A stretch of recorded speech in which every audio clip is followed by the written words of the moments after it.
Hello excuse me இங்கே வாங்க உங்கள் பேக்கை சோதனை பண்ணணும். நான் சிஐஏசிபியில் வந்து வந்திருக்கேன். இது என்ன சாவி பரிசு எல்லாம் வைங்க. ஜிப்பை தருங்க. ஜிப்பு பேக்கில் உள்ள ஜிப்புங்க. இது வேணாம் அந்த ஃப்ரண்ட்ல உள்ள ஜிப்பு. அதை சொல்றது புரியுதா இல்லையா உனக்கு? அந்த ஃப்ரண்ட்ல உள்ள ஜிப்பு அதான் அதான் ரெண்டாவது இருக்குல்ல அந்த ஜிப்பு தர அதை தோற திறந்து காட்டு என்ன இருக்குன்னு பார்ப்போம். செக் பண்ணிட்டு தானே உள்ள முடியும். காட்டு கொஞ்சம் குனி தான் காட்டுவேன். இனி நான் மேலே ஏறி வரேன். நீ குனி முடியாட்டி என்ன அதை எடு. அதை ஃபர்ஸ்ட் இருக்குல்ல அதை எடு.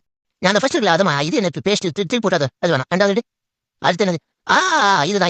இதுதான் நம்ம மேட்ரு. எடி இதை ஓப்பன் பண்ணி காட்டு என்ன இருக்குன்னு பார்ப்போம். அப்படியே எங்களுக்கு கொண்டு போவேன். அதுக்கு கொண்டு குளிக்கா கொண்டு வா. இந்த தொப்பி போட்டு இந்த இவெல்லாம் போக சொல்லுவான். நீ கொண்டு இவங்களை கொண்டுட்டு அப்படியே சுற்றி வெளியே சுற்றி இந்த கம்பி போட்ட வழியை கொண்டு தான் நான் செக் பண்ணி பார்க்கணும். அதோட தரம் குவாலிட்டிலாம் செக் பண்ணு. நீ வெளியே போமா வெளியே போ. பயப்படாத வெளியே போயிட்டா என்ட்ரி மறுபடியும் உள்ள வரலாம். என் பேர் சொல்லு என் பேர் என்ன சிவாஜி சொல்லு. சிவாஜி சொல்லு ஃப்ரீ பாஸ் தருவோம். நீ பயப்படாம போமா. அதை டெஸ்ட் பண்ணி பார்த்தேன்னு உள்ள வர முடியும். அது என்ன என்ன கரெக்டாக கொண்டு போறியா என்னன்னு பார்த்தேன்னு உள்ள வர முடியும். கொண்டு போ பயப்படாம போ. சரி பயப்பட நீ இல்லை நான் வேற ஐடியா பண்றேன். எங்க அந்த ஒரு குச்சி இருக்கு. நீ வெயிட் பண்ண நான் மேலே வரேன்.